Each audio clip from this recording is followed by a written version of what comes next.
नाज़रीन, रुपया पैसा में आपको खुशामदीद कहते हैं। मैं हूं अली नासिर। हालात, वाक़यात, मामलात किस तरफ इशारा कर रहे हैं ये तो आगे जाकर देखेंगे, लेकिन मेरे एक उस्ताद ने मुझे एक बात बताई थी कि बेटा, जीतने वाले घोड़े पे पैसे लगाने चाहिए और सईस पे नहीं। तो बात यह है कि मैंने भी देख लिया है कि इस रेस में कौन सा घोड़ा जीतेगा, और हूँ तो मैं पाकिस्तानी। इस हिसाब से एक सियासी जमात तो हमेशा आती है और उसका नाम है JJUN, यानी कि जेड़ा जित्ते ओहदे नाल पार्टी।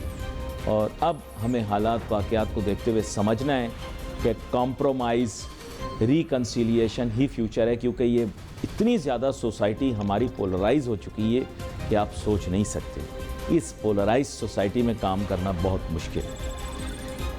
पॉलिटिकल पोलराइजेशन तो अपनी जगह है, लेकिन ताजिर सनतकार जो कोशिशें काविशें कर रहे हैं वो अपनी जगह हैं। अब एक्सपोर्ट ओरिएंटेशन की बात होती, देखो बुरा ना मानना, मैं खरी खरी सुना देता हूँ। बात यह है कि जिस तरह की रॉकेट साइंस की बातें आप लोग कर रहे हो ना, ये इस तरह होती नहीं है। असल में आप लोगों ने इंडियन फिल्में बहुत ज़्यादा देख ली हैं। गोविंदा ने जाके बच्ची छेड़ी, बच्ची सेट हो गई, उनकी शादी हो गई, आगे बच्चे हो गए हैं, और उसको जहेज के अंदर जो है होटल मिल गया 5 स्टार। ये जो सोच है ना इंडियन फिल्मों वाली, इससे बाहर निकलो। लोगों की सोच जो है ना बिल्कुल ये महदूद हो गई है। इस तरह there is no free lunch in this world. ये यूँ होगा, हम ऐसे करेंगे, यूँ होगा, यूँ करके यूँ हो जाएगा, पाकिस्तान दुनिया का अमीर तरीन मुल्क बन जाएगा। ऐसा होने वाला है नहीं। जो है पास उस पर बात करो, ठीक है। आप वो you are living in a world of dreams, building castles in the sky, और फिर हो क्या रहा है, फुस पटाखा। आपको इस मुल्क की एक्सपोर्ट बूस्ट करनी है तो भाई एग्जिस्टिंग को तो पहले देख लो यार। ये ज़्यादा नहीं हवा के अंदर अपने महल बनाओ ना, फिर वो हवा हो जाएंगे। और बात रही 4 दिन की चांदनी, फिर अंधेरी रात है, गवर्नमेंट चली जाएगी, ये जा वो जा। मैं बता रहा हूँ, तलाक के बाद बीवी को कोई नहीं जानता, उसको कोई पूछने भी नहीं आता, रिश्ता फिनिश। यहाँ पर मेरे साथ बहुत ही अहम मेहमान शामिल है, गुफ्तगू हैं जनाब दानिश खान साहब, साबिक सरबराह काटी। वेलकम करता हूँ आपको शो। हजरत सर भौंडी मिसालों से समझाना पड़ता है, लेकिन आजकल हालात इस मुल्क के ऐसे हो गए हैं कि इनको बात समझाना है भी ज़रूरी। मुझे ये बताएं, मफरूज़ों की बुनियाद पर नई नई बातें लेकर आने से बेहतर ये नहीं है कि जो इंडस्ट्री ये लगी हुई है उसको इंसेंटिवाइज करो ना। जो चीज़ रेडी पड़ी हुई है, आप पकी पकाई रोटी खा लो। अभी इंफ्रास्ट्रक्चर लगा हुआ है, आप लोगों ने अपनी फैक्ट्रियों, मिलों के अंदर अरबों डॉलर लगाए हैं ना, अरबों। जो GDP क्रिएट हो रहा है ये इसी से हो रहा है। तो आप मुझे बताओ, आपको इंसेंटिवाइज करें, अब ये नए नए हरबे तरीके कहाँ से आएंगे भाई, मुझे ये बता दें आप जी। बिस्मिल्लाहिर्रहमानिर्रहीम। Thank you Ali, long time. तो अच्छा मसला बताऊँ, चेक आप जब बात करते हैं ना इंसेंटिवाइज की और या सब्सिडीज़ की ना, ये तो IMF की सख्त कंडीशन हो चुकी है अब कि there shouldn't be any subsidy और एनी इंसेंटिव्स ना। अब आप देखिए, एक हफ्ते पहले जो है, मतलब 4-5 दिन पहले आपने 7.5 रुपीज़ आपने बिजली की यूनिट बढ़ा दिया, ठीक है। अच्छा, आपकी cost of doing business, exporters तो आपका देखिए, आपका मेन जो कॉम्पिटिटर है that is Bangladesh, India and Vietnam, ठीक है। इंडोनेशिया भी किसी हद तक है। अच्छा, अब थिंग इज़ दैट कि अगर आपकी कॉस्ट ऑफ डूइंग बिजनेस, आपकी कॉस्ट बढ़ जाएगी तो आप कम्पीट कैसे करेंगे आप? आपका डॉलर आपका स्टेबल नहीं है। 274, 277, 286, 287, 288, आज सुबह 288, मतलब आप किस पे, मतलब क्या, मतलब रोज़ आप या तो देखिए हमें बता दिया जाए कि भाई डॉलर या तो 290 का है या 300 का है, ताकि हम उसी पे कैलकुलेशन करें। नहीं तो आप बिल कैसे करते हैं अपने क्लाइंट को? जैसे आज उसने मंगाया तो कोई और रेट है, कल को मंगाया तो कोई और रेट हो गया। हम तो देखिए, जब हम प्राइस कॉस्टिंग जब करते हैं तो हम तो 280 या 275 पे लेते हैं, मगर वो तो हमारे पे, क्योंकि वी कैन नॉट, हम नहीं कर सकते कि 290 भी नहीं कर सकते। खुदा ना खास्ता अगर 270 पे आ गया, ये तो हमें मतलब एक अनसर्टेनिटी है। वी डोंट नो कि मतलब अच्छा अब आपने बिजली बढ़ा दी है, अब देखें 3-4 दिन पहले 20 रुपये आपका पेट्रोल, अच्छा फ्यूल की कॉस्ट आपकी बढ़ गई, वो चले ठीक है, वी अंडरस्टैंड कि इंटरनेशनल जो है आपकी प्राइसेस बढ़ चुकी हैं तो इस वजह से उसका इफेक्ट आया। मगर जब आपकी फ्यूल कॉस्ट बढ़ जाएगी तो उसका जो रिएक्शन है वो हर चीज़ पे आएगा ना, उसका जो चेन रिएक्शन सब पे चीज़। देखिए, आपका लेबर सर्वाइव कर सकेगा? आपका लेबर फिर वेजेस में कोई ना कोई इंक्रीज तो मांगेगा। देखिए लेबर तो ऑलरेडी 32,000 में सुना है कि 32,000 करने वाले, अब 30,000 पे जो है बेचारा वो घर कैसे चलाएगा, मतलब समझ से बाहर है। अब देखिए एक अनसर्टेनिटी है अली, एक मार्केट के अंदर हम as an exporter, as a industrialist, अभी सुना कि गैस की प्राइसेस बढ़ा देंगे, मजबूरी है। आपकी अच्छा पानी आपके पास, अब हम पानी भी खरीदते हैं, पानी आप खरीदते हैं, गैस की प्राइसेस आप बढ़ाने वाले हैं, बिजली आपने बढ़ा दी है, इंटरेस्ट रेट आपका 25-26% पे चला गया। हाँ, अब आप बताइए इस हालात में आप कौन सी एक्सपोर्ट बढ़ाएंगे, आप क्या बेच के आएंगे आप? हाँ, तो things are very very difficult. हमें तो पिछले 1 साल सवा साल से थे, हमें कुछ हम थोड़ी सी देखिए अल्हम्दुलिल्लाह एक पॉलिटिकल स्टेबिलिटी तो आ गई है। अभी मेरे ख्याल से 3-4 दिन रह गए हैं, आपकी केयर टेकर गवर्नमेंट भी आ जाएगी, ठीक है। अब उसके बाद केयर टेकर गवर्नमेंट के बाद हमें और कौन से नुस्खे मिलने वाले हैं, ये ज़हनी तौर पर आप तैयार हो जाएं। अभी हम कुछ अभी जो देखें। अच्छा, मुझे एक चीज आपसे पूछनी, छोटी सी बात, लड़के को ये कहा जाए कि बेटा तुम्हारा रिश्ता तय कर दिया है, अब वो सस्पेंस में, अच्छा मेरा रिश्ता तय हो गया है, उसको यही नहीं पता लड़की है कौन, उसको हमें यही नहीं पता कि हमारा निगरां वजीर आजम कौन होगा। 4 दिन रह गए, 4 दिन ही रह गए एक तरह से, क्योंकि 8वीं को ये कह रहे हैं कि हम लोग करेंगे, 8वीं या 9वीं को, 8वीं का है वैसे, तो 4 दिन रह गए, वी डोंट नो कि निगरां वजीर आजम कौन है, निगरां वजीर खजाना कौन है, निगरां वजीर सनत कौन होगा, वी डोंट नो। देखिए, मफरूज़ों की बुनियाद पर एक नई कहानी शुरू करने से बेहतर यह है कि मौजूदा लगी हुई सनत को ज़रा फ़रोग़ दिया जाए। सब्सिडी की सूरत में इन्होंने कहा कि IMF के मायदे के तहत अब नहीं दी जा सकती, कोई मराद भी नहीं दी जा सकती, लेकिन फोकस तो लाया जा सकता है। मुझे ये समझ में नहीं आ रही कि गवर्नमेंट जो अब जिसका 4 दिन या 5 दिन का टाइम रह गया है, ये फोकस क्यों डाइवर्ट कर रहे हैं। मैं आपको दानिश खान साहब एक बड़ी अजीब सी बात बताऊंगा, अवाम को कोई परवाह नहीं है कि नायब वजीर आजम चीन पाकिस्तान तशरीफ लाए, they don't care. With all due respect, I love the people of China, Pakistanis love the people of China, but unfortunately common man needs food on the table. उसके लिए प्रॉब्लम यह कि ये जो 20 रुपीज़ या राउंड अबाउट आपने petrol पे बढ़ा दिए ना, that's the game changer for that person.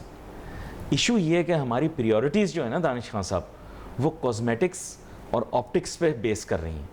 तिजारत तो सनत नहीं होती ऑप्टिक्स पे। आप मुझे बताओ, आप बिजनेस आपका ऑप्टिक्स पे चलता है, एक पोर्शन होता है उसका, but entire business can't run on optics. क्या कहते हैं आप? देखिए, बातें तो आपकी अली बहुत सारी, मतलब मगर thing is that Pakistan is going through a very difficult economic crisis ना फॉर द लास्ट 1 ईयर ना। आपके पास खजाने में आपके पास पैसा नहीं है, आपके पास आपने चाइना ने रखवा दिया, आप रोल ओवर कर लिया, आपको देखिए, अच्छा सऊदी ने दे दिया आपका, अभी आप कह रहे हैं कि अच्छा ठीक है, एक चीज़ तो अच्छी है कि आपके करंट डेफिसिट आपका कम हो गया, आपके इंपोर्ट भी, आपका ट्रेड डेफिसिट भी कम हो गया, ये तो ठीक है, मगर आपके पास जी आप एक सिंपल घर की मिसाल ले लें, आपको घर चलाने के लिए भी एक बजट तो चाहिए होता ना, पैसा तो चाहिए ना। अच्छा, जब आपके पास मुल्क के बाद पैसा नहीं है तो फिर आप क्या करेंगे आप, ठीक है, या तो आप टैक्सेस लगाएंगे। टैक्सेस आपको पता हमारे मुल्क के अंदर एक ऐसा है कि आपका Pakistan is the lowest in GDP, tax to GDP ratio है 8.5-9%। जब तक देखें, मैं हर प्रोग्राम में आपको पहले भी आके कह चुका हूँ, जब तक आपका 16-17% टैक्स टू GDP जो है रेशियो नहीं बढ़ेगा, आप इस हर दफ़ा जाते रहेंगे। हाँ, आपकी एक्सपोर्ट नहीं बढ़ेगी, आप 26-27। नया शोशा तो सुन लो आप, नया शोशा छोड़ा इन्होंने शोशा ये छोड़ा कि एक्सपोर्टर मिला के उतना इनकम टैक्स नहीं देते जितना वर्किंग क्लास टैक्स देती है। इनको ये नहीं पता कि एक्सपोर्ट जो है वो इस मुल्क की बेनिफिट के लिए किया जाता है, उसको, उस सेक्टर को तो बल्कि बहुत सारे ममालिक में टैक्स एग्जेम्प्ट किया हुआ है। Am I correct? ये सोशल मीडिया के ऊपर जो छबरजेदी टाइप अंकल होते हैं ना, ये जब एक्सेंट्रिक हो जाते हैं तो फिर इस तरह के काम शुरू कर देते हैं। आप मुझे बताओ ये क्या प्ली है, मुझे अभी तक समझ में नहीं आई। आप देखा क्या इन्होंने शोशा छोड़ा? एक ये 92-93 के अंदर एक ये था कि जो एक्सपोर्टर्स हैं उनका एट सोर्स जो है ना 1% जो है 1.25, जिसमें ADS भी है 0.25%, 1.25। अगर आप इसको, अच्छा अब ये एक ऐसा टैक्स है कि आपने मुझसे पहले ही जो है मेरी क्लोजिंग की पहले ही पैसे ले लिए पैसे आपने ना।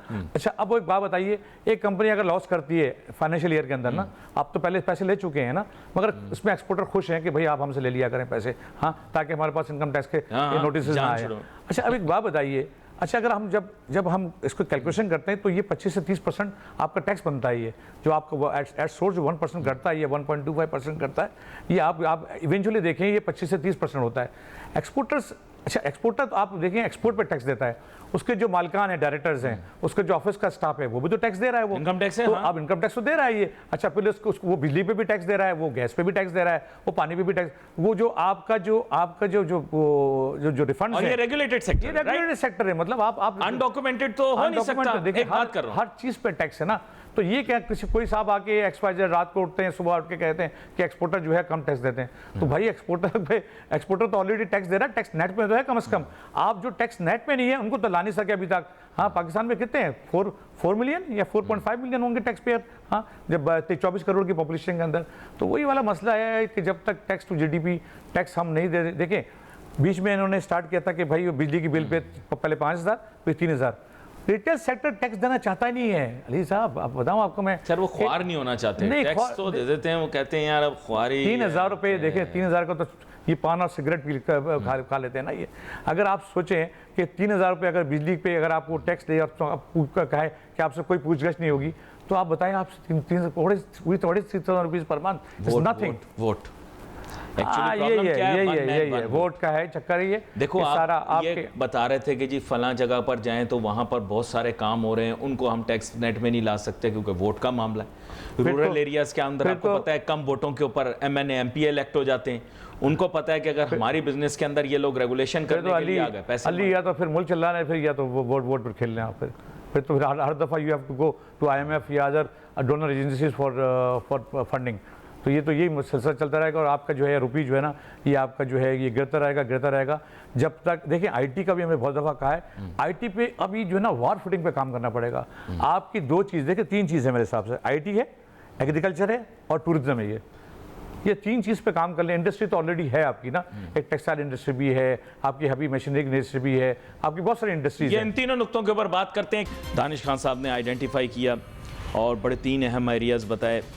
IT के बारे में बताया, हमारे मुल्क के अंदर टूरिज्म डेवलपमेंट के बारे में बताया।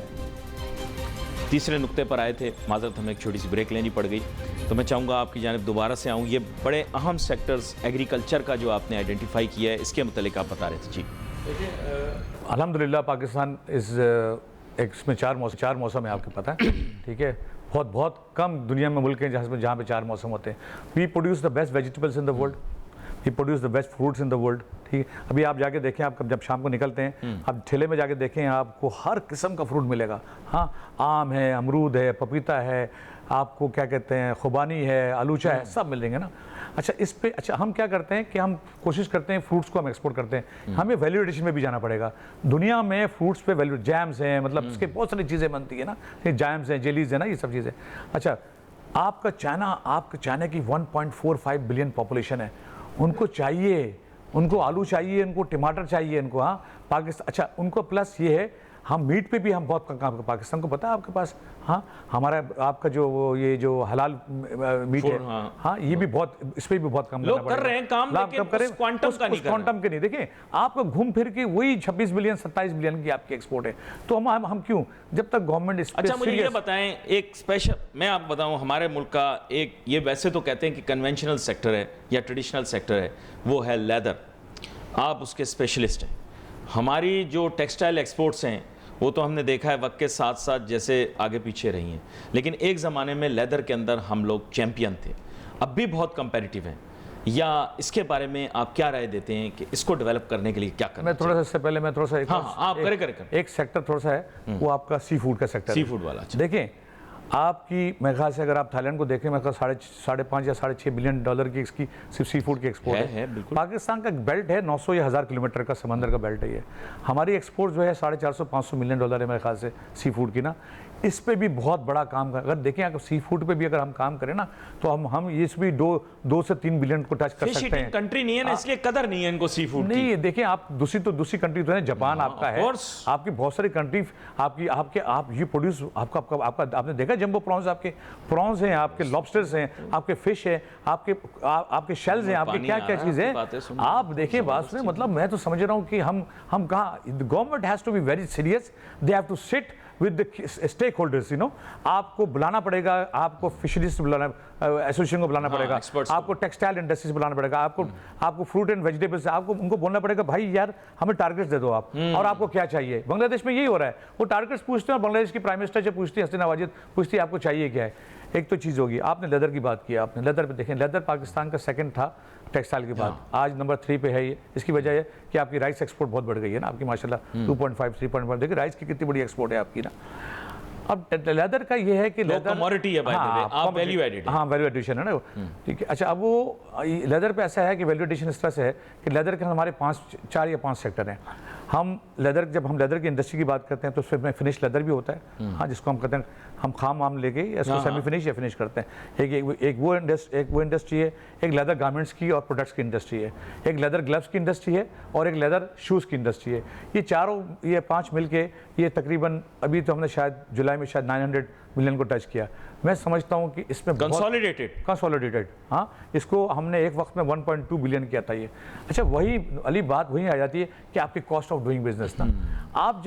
अच्छा, लेदर आपकी ऐसी चीज़ है, गारमेंट है या जो चीज़ है, अच्छा फिनिश लेदर की एक्सपोर्ट इसलिए कम हो गई थी कि आपका चाइना 3 साल तक बंद था। चाइना आपका बहुत बड़ा बायर है, चाइना आपको कोविड की वजह से बंद था। अब चाइना अल्हम्दुलिल्लाह खुल गया है, हो सकता है कि अगले 23-24 में जो है, यानी ये खाल जो है उसको प्रोसेस करके आप वहां भेजते हैं इसी शक्ल में, फिर उसके बाद वो प्रोडक्ट बनाते हैं। चाइना बहुत बड़ी मार्केट है, चाइना फिर बहुत बड़ा बायर भी है, हाँ, इटली आपका बहुत बड़ा बायर है, आपका स्पेन बहुत बड़ा बायर है। तो दुनिया में आफ्टर पोस्ट जो आपका कोविड आया था, pre Covid and post Covid के बाद जो है ये थोड़ी सी इसकी वजह से है कि डिमांड, एक तो जो पूरे वर्ल्ड बंद हो गई थी और डिमांड एंड सप्लाई की बात है। आज भी आपकी लेदर की इतनी डिमांड है क्योंकि हर गाड़ी में लेदर अपॉस्ट्री, आपको पता है लेदर की सीट, आपको पता है कि लेदर की सीट चाहिए। आज भी बड़ी उसकी कदर है, बहुत ज्यादा कदर है। मैं समझता हूँ कि आने वाले वक्त, हाँ, इसमें यह है कि देखें अगर यही सिलसिला रहा कि आपकी बिजली हर 6 महीने बाद बढ़ती रहेगी, आपकी गैस बढ़ती रहेगी, आपका इंटरेस्ट रेट देखें, आपका इंटरेस्ट रेट आप 25-26% पे कर दिया। आपके जो मेजर प्लेयर्स तो आपके 4 या 5 या 6% है, बाकी तो एसएमईज और एमईज है ना। अब एसएमईज और एमईज बेचारे आप जब बैंक्स पे जाएंगे 25-26% पे अगर फाइनेंस लेंगे वो कैसे काम करेंगे बेचारे। या तो वो कहेंगे नुकसान पे बेचेंगे या तो फिर वो वाइप आउट हो जाएंगे। तो आगे वाला टाइम बहुत टफ है Ali, I foresee very tough time. Allah करे ये केयरटेकर हुकूमत आ जाए। We have to be very serious, with the businesses हैं, एक्सपोर्ट होगी, इंडस्ट्री चलेगी। देखिए इंडस्ट्री चलेगी तो जॉब, सरकार का काम बहुत दफ़ा कह चुका हूँ, जॉब देना नहीं है, जॉब देना इंडस्ट्री का काम है। आप इंडस्ट्री को जो है कंड्यूसिव एटमॉस्फेयर दीजिए, आप, हाँ, उनके आप बात सुनिए, उनसे आप पूछे भाई आप क्या चाहते क्या हैं। हमें तो देखिए लॉ एंड ऑर्डर अल्हम्दुलिल्लाह बहुत पहले से बहुत बेहतर हो गया। हमें बिजली, पानी, गैस और हमारा इंटरेस्ट है, ये आपको सही कर दें। आप हमसे बैठ जाइए, हम जाके दुनिया में जाके माल बेच के आएंगे। हम हम बांग्लादेश के कंपटीशन में आ जाएंगे, हम इंडिया के कंपटीशन में आ जाएंगे। तो हम इंशाल्लाह फिर बिस्मिल्लाह अल्लाह खैर से अल्लाह। सर इंपोर्ट चाहे आप कम भी कर लें, डिमांड तो डॉलर्स की एग्जिस्ट करती है। हाँ, of course Pakistan is basically import based country. आपका मतलब रॉ मटेरियल तो आपका सारा इंपोर्ट होता है। आपका ऑयल इंपोर्ट होता है, आपका जो ये पाम ऑयल आपका इसकी सीड्स इंपोर्ट होते हैं आपके। तो trade deficit points in the direction कि ये डेफिसिट को कहीं ना कहीं से तो पूरा करेंगे, रेमिटेंस से 100% पूरा नहीं किया जा सकता। नहीं, देखिए आपकी एक्सपोर्ट बढ़ानी पड़ेगी, आपकी एक्सपोर्ट बढ़ानी पड़ेगी, टैक्स टू जीडीपी बढ़ाना पड़ेगा आपको। हाँ, इंपोर्ट को आपको कंट्रोल करना पड़ेगा। आप देखिए, आप दुनिया के साथ इस पर उन्होंने ऑफिशियली ये बात कर दी जो कि करने की जरूरत नहीं थी। उन्होंने ये कह दिया कि आप फिक्र नहीं करें, एग्रीकल्चर वाले आपके पीछे नहीं आ रहे, रियल एस्टेट वाले आप भी टेंशन नहीं लें, आपके बारे में कुछ नहीं होगा।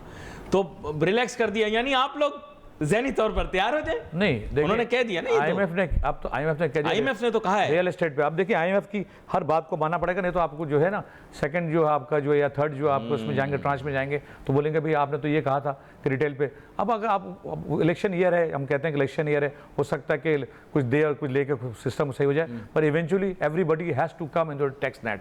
अगर नहीं आएंगे तो आप देखिएगा अली, आप ये कलेक्शन भी तो बढ़नी चाहिए ना। अब रियल एस्टेट के ऊपर बाइंग सेलिंग दोनों के ऊपर टैक्स सप्लाई हो। इफ आई एम करेक्ट, देखिए बात सुने, आप टैक्स जो है जो नॉन टैक्स जो नॉन फाइलर वो 4% देता है आपको, आप गेन टैक्स जो है। पर डॉक्यूमेंटेशन आ जाएगी ना, ज्यादातर लोग तो फाइलों का काम कर रहे थे यहाँ पर। नहीं, जो टैक्स पेयर जो नॉन, देखो जो नॉन फाइलर है उनको तो पैसे तो मिल रहे ना, पैसे तो मिल ही रहे ना, कहीं ना कहीं से तो पैसे मिल रहे ना।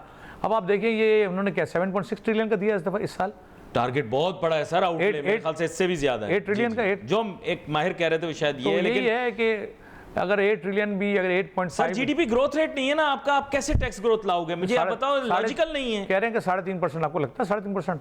नहीं, अगर ये 3.5% भी है तो आप मुझे बताओ, आप टैक्स किस तरह बढ़ा सकते हो? जीडीपी ग्रोथ रेट जब कम होगी तो आप टैक्स रेट कैसे? देखिए टैक्स तो देखिए, आपको रिटेल सेक्टर में टैक्स आपको देना पड़ेगा। आपको रिटेल टैक्स सेक्टर जब तक टैक्स नेट में नहीं आएगा, आपका जीडीपी आपका देखें वही होगा, जीडीपी टू टैक्स रेशियो आपका हमेशा कम रहेगा। आपको एवरीबडी, मैं तो हमेशा कहता हूँ, देखें आप यकीन करें अली, आप अभी खुद स्टेट से आए हैं, आपका जो आपने देखा होगा, वहाँ जो टैक्सी ड्राइवर है, वहाँ पर जो ठेला लगाता है, जो कार्ट लगाता है, वो टैक्स देता है। हम लोग क्यों टैक्स का एलिमेंट है टैक्स का। देखिए जब तक इंडिया जैसे मुल्क के अंदर टैक्स है, आप बांग्लादेश वो अकोमोडेट कर देते हैं, लेकिन वो टैक्स सिस्टम में रखते हैं। टैक्स हर आदमी टैक्स नेट के अंदर, उसके बगैर उनका सोशल सिक्योरिटी में सिस्टम में डालेंगे, वो पूरा उनका सिस्टम आ जाएगा। ये तो अल्लाह करे कि हमारे लोगों को, 24 करोड़ की आवाम को ये थोड़ा सा हो जाए। ऐसा तो नहीं हो सकता कि 24 करोड़ लोग जो है टैक्स दें, मगर एक ऐसा है कम से कम बिजनेस को बहुत इनकरेज करते हैं। उनके जितने इंसेंटिव्स वो दे रहे हैं ना अपने, मतलब सब्सिडी की सूरत में तो नहीं होते, पर जो छूट वो देते हैं अपने हिसाब से, लेवरेज देते हैं, बिजनेसेस के लिए देते हैं। अच्छा, हम क्या छूट मांगते हैं?